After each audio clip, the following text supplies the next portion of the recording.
Eu tinha mais ou menos uns 9 anos, estava deitada na cama com minha mãe, como se eu tivesse cochilado e fosse um sonho, mas era muito real. Eu me via rodando a casa toda, girando muito rápido, eu me lembro da sensação, eu sentia medo de cair.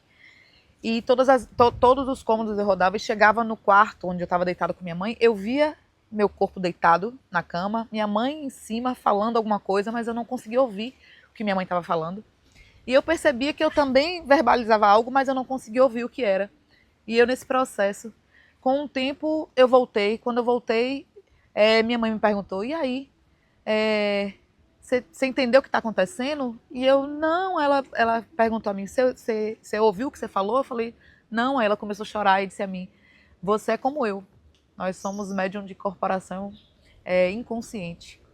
E aí, naquele momento, eu fiquei um pouco assustada, porque foi uma sensação muito difícil, assim. Eu me senti insegura, né? Porque era algo totalmente diferente do que eu já tinha vivido, porque eu já vivia esse lugar, de participar das sessões, de ver minha mãe incorporando, mas aquilo era o lugar dela, né? Aquele lugar dela que eu sempre via ali era natural para mim. Me ver naquele lugar foi desesperador. Teve uma vez que minha mãe sempre fazia atendimentos, né? E o oráculo dela, diferente do meu, era leitura na água. Ela tinha uma garrafa de vidro, que ela tinha água, ela colocava em cima do altar e ela fazia revista, né? Assim que ela chamava. E a pessoa vinha para fazer o atendimento com ela e ela ia olhando na água e passando o recado. Assim, o portal dela era essa garrafa de água. E aí ela sempre marcava o tempo todo muita gente, né? Ela vivia para isso. Ela vivia para ajudar as pessoas nessa época, totalmente gratuito, né? Era um trabalho de caridade mesmo dentro da comunidade.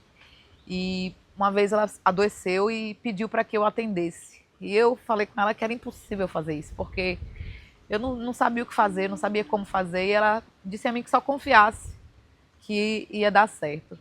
E aí então eu entrei no quartinho, que era um quartinho pequeno, e eu já não lembro mais de nada, eu só lembro que depois as pessoas agradeceram muito, eu vi pessoas chorando, pessoas muito gratas, e aí foi que eu entendi que eu não tinha que fazer muita coisa, né?